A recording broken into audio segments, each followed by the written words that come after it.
In the news, Federal Executive Council approved construction of 28 roads and bridges across the country.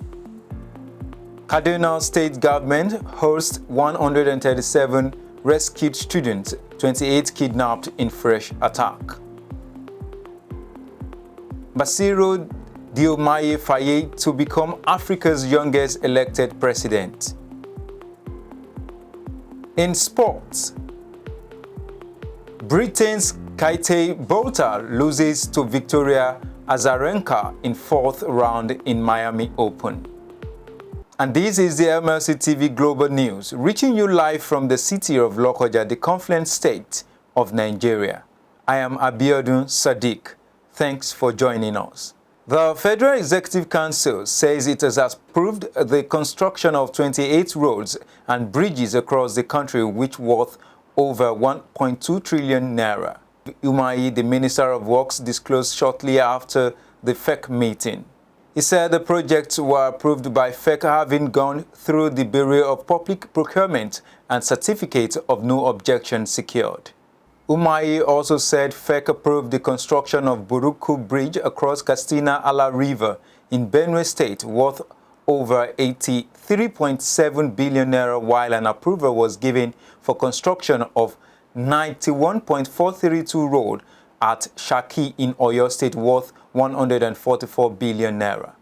However, the FEC approved the stepping down of the road construction from Gaya to the border of Niger Republic, costing about 158 billion naira. Meanwhile, FEC has approved the setting up of the Infrastructure Fund, to be known as the Renewed Hope Infrastructural Fund. The federal government has hailed foreign service officers for launching the Academy of International Affairs. The Vice President, Kashim Shettima, stated that the academic had a great potential to make great improvements in the management of Nigerians' foreign policy. Shettima, who spoke at the inauguration of the academy in Abuja, added that it emerged at a period when it was needed the most. The VP, represented by his Special Advisor on Political Matters, Hakim Baba Ahmed, said the academy is emerging at a period of its greatest need. Shettima said the President Bola Tinubu-led federal government acknowledged the severity of the nation's challenges, but said it was convinced that Nigeria shall survive its current challenges. In his remarks, former Nigerian head of state, General Yakubu Gowon, urged the officers to collaborate with the Tinubu-led administration to ensure the Nigerian remained a global voice. Kogi State government has assured that it would utilize all necessary resources to apprehend the perpetrators of some students of Federal University, Lokoja. Special Advisor to the Governor on Youth and Student Matters, Oladele John Nihi, gave the assurance when he met with student delegation from the National Association of Kogi State Students and the Association of Nigerian Female Students to address the recent incessant attack on students in FELELE, Lokoja by thugs and cultists. Nihi promised the students that those involved in the dastardly act will be arrested and made to face the full wrath of the law, saying government will continue to guarantee their safety. Consequent upon the robberies that took place in FELELE, the Commissioner of Police Kogi State Police Command, CP Bertrand Onoa, assures the community as well as the students of the Federal University Lokoja of their safety. The Lagos State Office Education Quality Assurance has met with education stakeholders in the state, basic and secondary school on the Y2024-2025 academic calendar. The statement by the spokesperson for OEQA, Adepeju Adeyemi, obtained Monday, noted that the stakeholders' engagement was to ensure that both government and private school owners were on the same page on issues surrounding schools' academic calendar.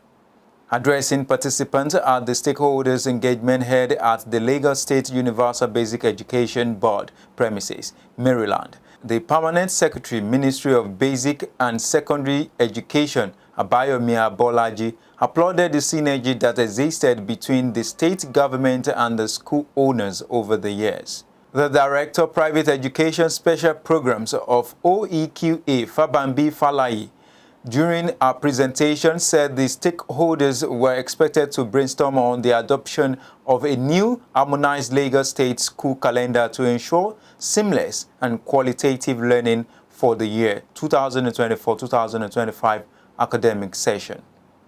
The Kaduna State government has received the 137 rescued abducted students of the government secondary school, Chikum local government area of the state.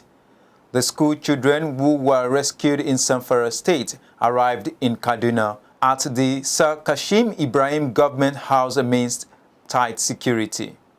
Newsmen were barred from speaking to the children just as the parents of the 131 school children presented to the governor by the general officer commanding one division were conspicuously absent during the brief ceremony. Thereafter, the children were driven with security escorts to the Women and Children Shelter for physiosocial therapy before being reunited with their respective parents.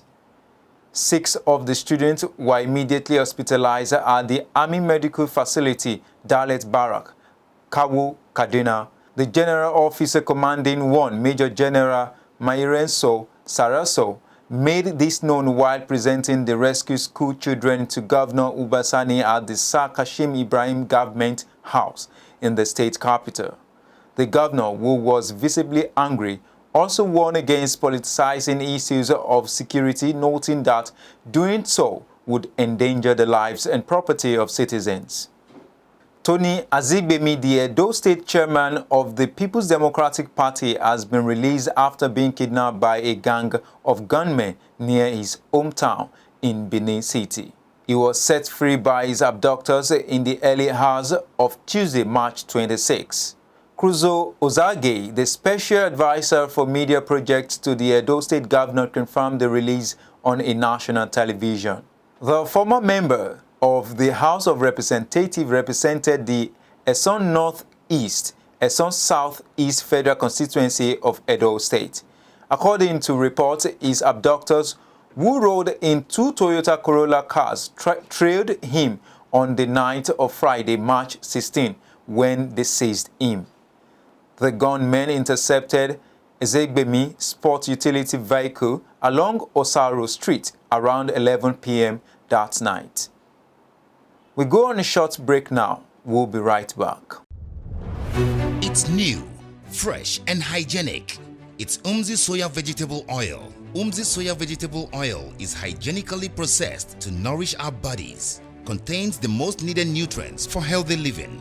Umzi Soya Oil has omega-6, iron, zinc, and vitamins E and K, among others, that help to maintain cholesterol levels, strengthen the immune system, healthy bones, improve skin health, and many more. It does not foam, fume, or congeal.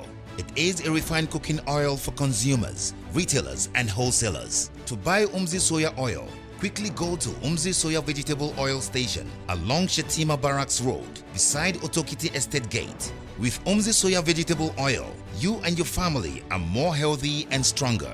For more information, please call 0706 7213 4171 or 0806 058 0048. Umzi Soya Vegetable Oil, satisfying customers at a reduced cost. Buy Umzi Soya Vegetable Oil today and thank me later. Umzi Soya Oil, option for high heat cooking with health benefits. Welcome back. And on the foreign scene, Togolese lawmaker abducted a new constitution on Monday, March 25th, moving the country from a presidential to a parliamentary system and giving parliament the power to elect the president of the small West African country. The president will be chosen without debate by lawmakers for a single 6-year term and not by the public according to the new test. The vote comes less than a month before the next legislative elections in Togo. Currently, the president can serve a maximum of 2 5-year terms. Senegal's president-elect, Bassirou, Diomaye Faye says it will drop the much criticized CFA franc currency, which is pegged to the euro and backed by former colonial power France. Faye's plan was to replace it with a new Senegalese or regional West African currency, which may not be easy. He also promised that fighting poverty, injustice and corruption are top of his agenda. And in sports,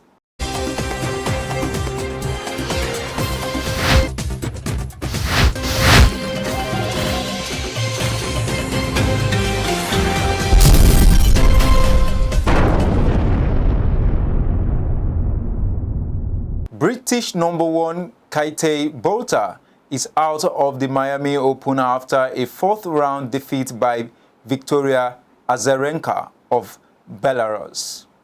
The 27-year-old ranked 38th in the world lost 7-5, 6-1 to Victoria. World #1 Iga Swiatek is also out after a 6-4, 6-2 defeat by 14th seed Ekaterina Alexandrova of Russia. American world #3 Coco Gauff was stunned by French 23rd seed Caroline Garcia, who reached the last 8 in Miami for the first time with a 6-3, 1-6, 6-2 victory. And that is the size of our news package. Do support us by subscribing to our YouTube channel, Malachi TV. Like and follow our Facebook pages, MLC TV, MLC TV2, MLC TV Yoruba, and Ibira Vabe, MLC TV. Instagram, MLC TV 2021, X handle Malachi TV, and TikTok, Malachite_TV. For your event coverage, appearance on any of our programs, contributions, comment, advert placement, or sponsorship, please call or send SMS to any of our numbers displayed on your screen. Join Malachi TV online on weekends to watch our various programs. Saturday 7 p.m. Political Arena, Sunday 6 p.m. Women's World, and Monday 9 a.m. The Opinion. It's Malachi TV, reaching everywhere, informing everyone. Please be your brother's keeper to build a happier and better society together. I am Abiodun Sadiq. Thanks for watching.